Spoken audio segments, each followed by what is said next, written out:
Hello everyone. सो कैसे हो आप लोग? I hope you well, healthy, safe and happy now. So dears, हमारा जो फैन फिक्शन चल रहा है वांगशिन वन शॉट फैन फिक्शन, उसका मैं नेक्स्ट पार्ट लेकर आ गई हूँ। सो चलिए हम आज का पार्ट स्टार्ट करते हैं। उससे पहले मोस्ट इंपॉर्टेंट बात इस स्टोरी में शेयर करता हूँ। सिर्फ फैन फिक्शन है, इमेजिनेशन स्टोरी है, इसका रियल लाइफ से कोई भी लेना देना नहीं है। सो चलिए फैन फिक्शन की तरफ चलते हैं। इसको सिर्फ एक फैन फिक्शन की तरह सुनो, इमेजिनेशन स्टोरी तो सुनो एंड एंजॉय करो। Okay, so let's start now. So days last part में हमने देखा था कि मॉस एक्ट के कुछ पर्सन जो थे वो डांस एक्ट में अपनी हेल्प करवाने के लिए, डांस एक्ट से हेल्प के लिए वहाँ पर आए थे। ओके, तो वांगजी ने उनकी हेल्प करने के लिए हाँ कर दिया था। उसके बाद वांगजी अपने रूम में चले गए, अंकल भी अपने रूम में चले गए थे और हमारे मॉस एक्ट के डिसिपल्स भी वापस चले गए थे। सो आगे की स्टोरी को कंटिन्यू करते हैं।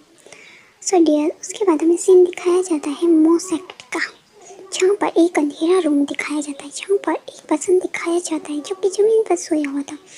उसकी नींद खुल जाती है, वो अपनी जगह से उठ जाता है। बाहर से उसको कुछ नॉइस आ रहा था जिससे वो उठ जाता है। वो उस रूम में उसके पास से ही वो लोग आ रहे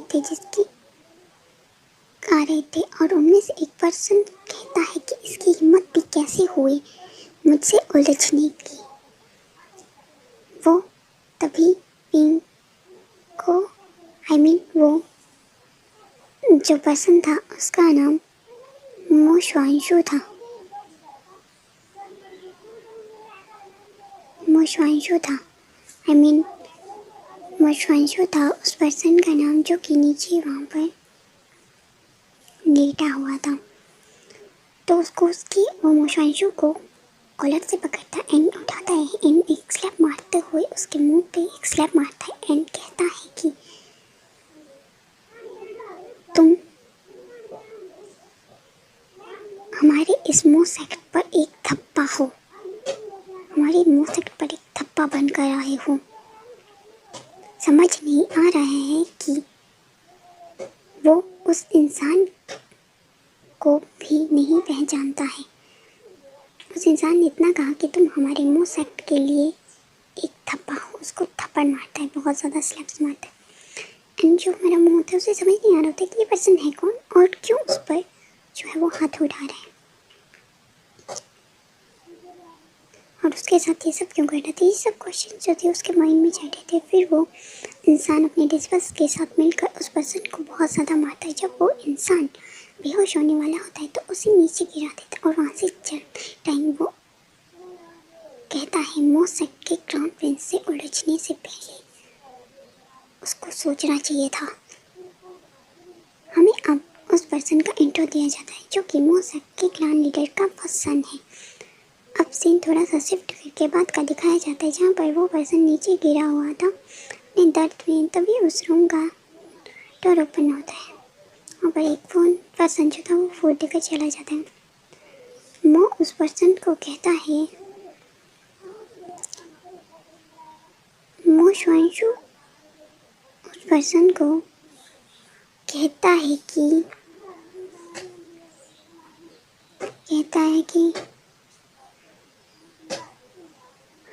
वो उसको खाना देकर चला जाता है। मो शुआंशु जो था उस फूड को खाकर वहीं उस एक सॉफ्ट ब्लैंकेट को बिछाकर वहीं पर सो जाता है।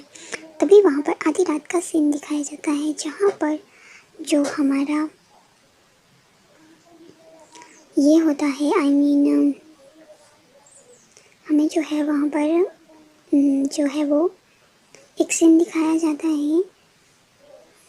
जो सीन था वो हमें दिखाया जाता है मोस एक्ट में नाइट का, रात का, आधी रात का, जहाँ पर जो शानिशु था उसका नींद फिर से शोर से खुल जाता है। वो अपनी विंडो से बाहर देखता है तो अपने बेड से उठकर तो क्या देखता है कि बाहर कुछ गठबंधन अटैक कर दिया है और मोसेक्ट के सभी डिसिपल्स उनसे फाइट कर रहे हैं। वो जाकर भी बाहर नहीं जा सकता है, उसका माइंड डोर क्लोज था। फिर शोर से तंग आकर विंग अपनी बांसुरी, उसका जो फ्लूट था उसको प्ले करता है और उसे एक धुन बजाता है, जिससे जो कठपुतलियाँ थी वो वहाँ से भाग जाती हैं। और जो हमारा मोशांशु था, हमारा मुंह था, वो आराम से नीचे बिछाए हुए बेड पर सो जाता है। सुबह मॉर्निंग में वो जब उठता है, जब हमारा जो ये था, हमारा मुंह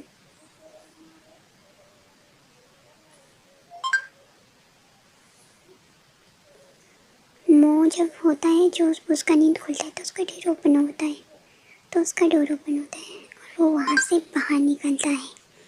देखता है कि वहाँ पर बाहर कोई भी सर्वेंट नहीं था। वो बाहर आकर अपना बॉडी को क्लीन करता है, बाथ लेता है, अपना फेस को वाटर से वॉश करता है। फिर अपनी बेटी को देखकर हैरान हो जाता है, क्योंकि ये बॉडी उसका नहीं है, ना ही फेस उसका है, इसमें सिर्फ उसका सोल है। वो उस फेस के रिफ्लेक्शन को देखकर कहता है कि कौन हो तुम। फिर वो वहाँ से निकल जाता है। तभी उसे एक टेस्ट में रोक लेता है और कहता है, मोशांशु, तुम कहाँ जा रहे हो? तुम्हें किसने कहा बाहर निकलने के लिए? वो कहता है, वो उस पर्सन को जो है वो देखते हुए कहता है कि तुम कौन? और वो कहता है कि मोशांशु, कौन मोशांशु? तो वो डिस्पस कहता है कि तुम और कौन? तो मो कहता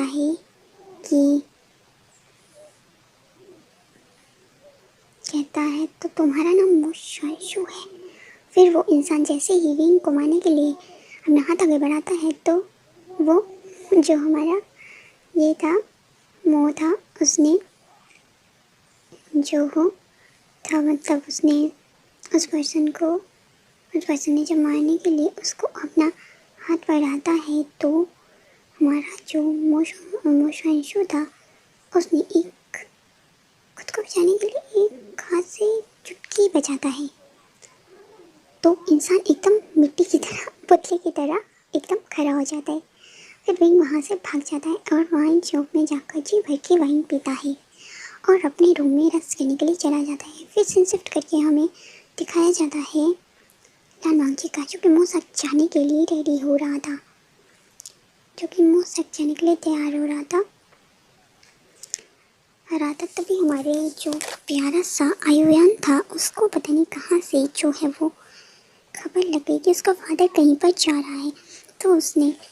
तो वो मैडम लान ही और लान कुरेन ने बहुत उसको समझाया कि बेबी सिचुई वहाँ पर नहीं जा सकते हो, लेकिन बेबी सिचुई ने जो है वो उनका बात नहीं माना। उसका मन ही नहीं कर रहा था अपने फादर की आर्म्स में उतरने का, और उसने रो रो कर बुरा हाल कर दिया था खुद का। फिर बार बार सिचुई कहता है, पापा सिचुई से प्यार नहीं करते, सिचुई अकेला ले जाएगा। तब हार कर वांगजी भी उसकी ऐसी बातें सुनकर बेबी सिचुई को ले जाने के लिए तैयार हो जाता है। फिर वो सिचुई के लिए उसके क्लोथ्स और उसके लिए फूड, मिल्क, फॉर्मल मिल्क जो होता है वो, और खिलौने कुछ पैक करता है और यायान को लेकर अपना बाहर आता है। सभी रिचुअल देखते हैं कि जाने के लिए तैयार थे। फिर सभी मिलकर जो है वो ब्रेकफास्ट करते हैं। बेबी यायान एक मिनट के लिए भी नीचे नहीं उतरता है अपने फादर की आर्म से।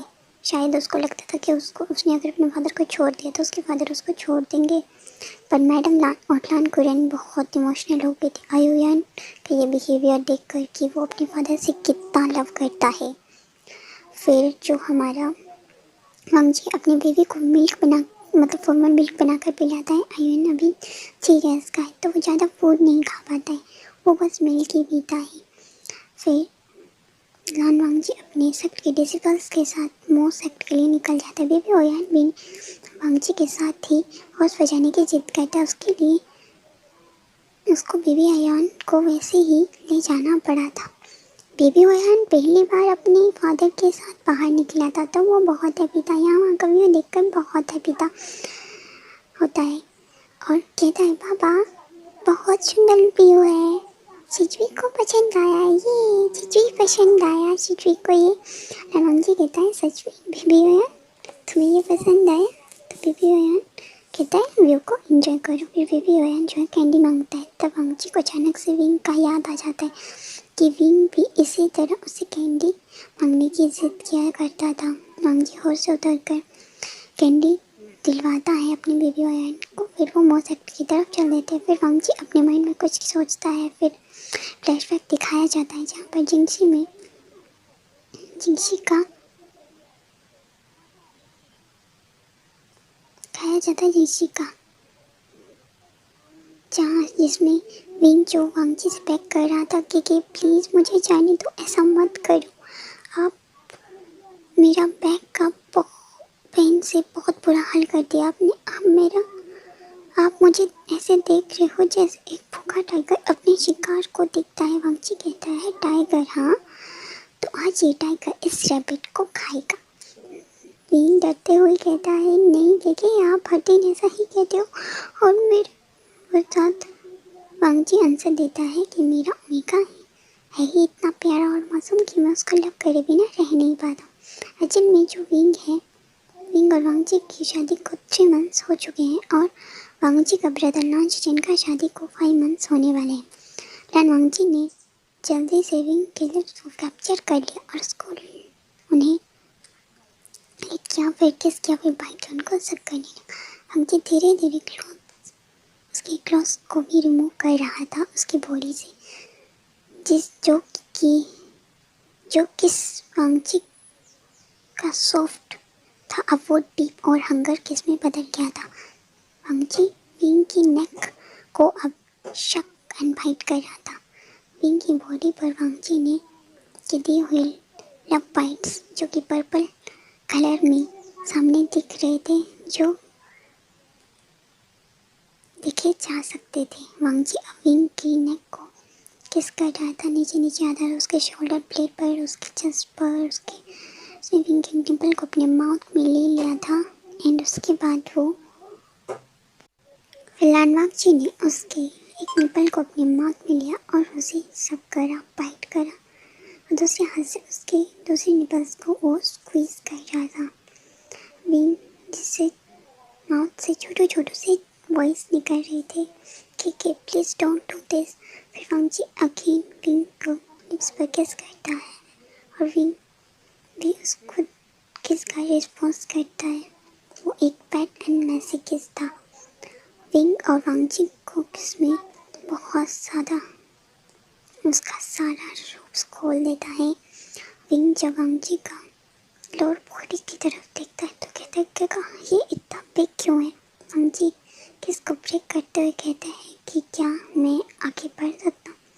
विंग की लोअर बॉडी की तरफ झुकते हुए विंग की बेली पर बटरफ्लाई किसेस करता है। विंग स्माइल करता है, कहता है कि लान अंकल के मुझे बहुत ज़्यादा टिकलिंग फील हो रहा है। फिर लान वांगजी जो होता है वो विंग के लोअर पार्ट को अपने माउथ में लेकर उसे थम्स अप देता है और उसे अपनी और क्लोज कर लेता है। विंग कहता है काका ऐसा मत करिए प्लीज़, ये गंदा है, प्लीज़ ऐसा मत करिए। लान वांगजी कहता है विंग के लोअर पार्ट को किस और लिक सब करता था। थोड़ी देर में जो विंग होता है वो उसके माउथ में ही रिलीज कर देता है खुद को एंड वांगजी जो होता है वो उस लिक्विड को निगल लेता है। फिर विंग कहता है ये क्या क्या कहा आपने। वांगजी फिर विंग के निकले उस वार्म लिक्विड को विंग के होल में अपना फिंगर ऐड करवाता है और उसको प्रिपेयर करने लगता है। विंग गहरी सांसें लेते हुए कहता है काका इट्स हर्ट, मुझे बहुत पेन हो रहा है। विंग कहता है कि मुझे पेन फील हो रहा है। फिर वांगजी उसको किस करता है और अपना 2 फिंगर साइड कर देता है। विंग जोर से चीख मारता बट उसका लिप्स जो थे वो वांगजी के लिप्स पे क्लोज थे, उसने उसे कवर कर रखा था। फिर वांगजी देखा कि विंग प्रिपेयर हो चुका है तो उसने विंग के अंदर खुद को एंटर करा एंड विंग के होल बॉडी शिवर करने लगा था क्योंकि वांगजी विंग से एज में बड़ा था एंड वो साइज में भी विंग से काफ़ी बड़ा था और विंग ने जैसा फेस हो गया था विंग का, तो वांगजी उसके साथ 5 राउंड लेने के बाद जितनी बार भी उसने खुद को रिलीज़ किया विंग के अंदर ही रिलीज़ किया था। फिर विंग बेहोश हो गया था। फिर वांगजी ने विंग को और को खुद से अलग करा, फिर वॉशरूम में गया, खुद भी क्लीन हो वहाँ से क्लीन हो के आया और फिर विंग को भी खुद क्लीन करा, उसको क्लोथ्स वेयर करवाए, फिर खुद भी क्लोथ्स को वेयर करा, फिर विंग को हक करके वहीं पे सो गया। हमें एक सेकंड का दिन दिखाया जाता है जो कि बहुत डार्कनेस भरा हुआ था और बहुत डार्कनेस भरा हुआ, और वहाँ पर एक पर्सन बैठा हुआ था जो कि ब्लैक मैजिक का टेस्ट कर रहा था।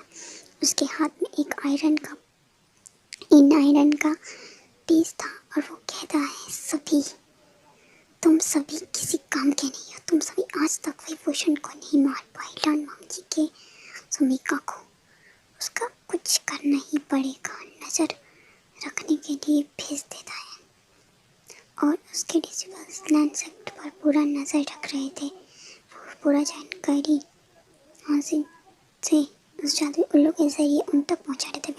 लैंड सेक्ट से जलता था।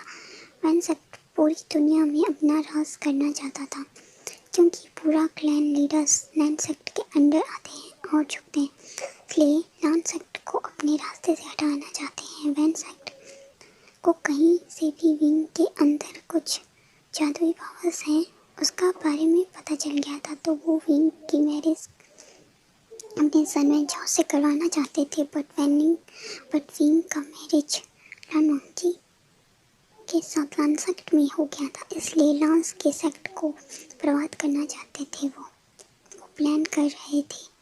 वो लोग विंग को एक डेमोनिक ओमेगा विंग को एक डेमोनिक जो होता है, डेमोनिक मतलब जो ब्लैक मैजिक करते हैं, उनसे जो उसको वो वैसा ओमेगा सबके सामने जो है वो प्रूव करना चाहते थे, ताकि सभी लोग विंग को गलत समझे। फिर शिफ्ट करके लैंड सेक्ट में मॉर्निंग का दिखाया जाता है, जहाँ पर वांगजी के ऊपर विंग सोया हुआ था। उसने विंग को ढक करके रखा हुआ था। विंग उसकी ग्रिप से निकलने की ट्राई कर रहा था, तभी वांगजी की नींद खुल गई और विंग की जो ग्रिप थी उसकी ग्रिप से निकलने का ट्राई कर रहा था, तभी वांगजी का नींद खुल गया और विंग वांगजी की ग्रिप से छूटने का ट्राई कर रहा था। फिर वांगजी ने विंग को छोड़ दिया और विंग भागकर वॉशरूम में चला गया है और वहाँ पर वो मीटिंग कर रहा होता है। विंग की वॉइस सुनकर वांगजी को भी सुनाई दे रहा था, इसलिए वांगजी जल्दी से उठकर खुद को ठीक करने के बाद वो वहाँ पर जाकर देखता है कि विंग की हालत जो है वो बहुत खराब है। फिर वांगजी विंग को पानी देता है पीने के लिए। विंग वांगजी से पूछता है, क्या तुम सही फील कर रहे हो? विंग कहता है हाँ, बट विंग जैसे ही उठता है अचानक से वो बेहोश होने वाला था, तभी वांगजी ने विंग को अपनी आर्म्स में अनकॉन्शियस हो गया था। मतलब जो विंग था वो वांगजी की आर्म्स में अनकॉन्शियस हो गया था, तो वांगजी पैनिक कर गया था और वो उसको लेकर जल्दी से बेड पर सुना देता है और इस वजह से कहता है कि लैंड हीलर को लेकर जल्दी से लेकर आओ। वांगजी जल्दी से शव लेकर आ जाता है, तब तक लैंड हीलर भी आ गया था। सो ये पार्ट यहीं पे स्टॉप होता है। नेक्स्ट पार्ट में जानते हैं आगे क्या होता है। आपको ये पार्ट कैसा लगा है और ये एफएफ कैसा लग रहा है? अगर एफएफ आता है पसंद तो प्लीज़ चैनल को सब्सक्राइब कर देना, वीडियोस को लाइक कर देना, बेल आइकन को प्रेस कर देना। Okay bye, thanks for watching, take care, see you soon, now love you my function family, take care, thanks for watching. मिलते हैं इसके नेक्स्ट पार्ट में।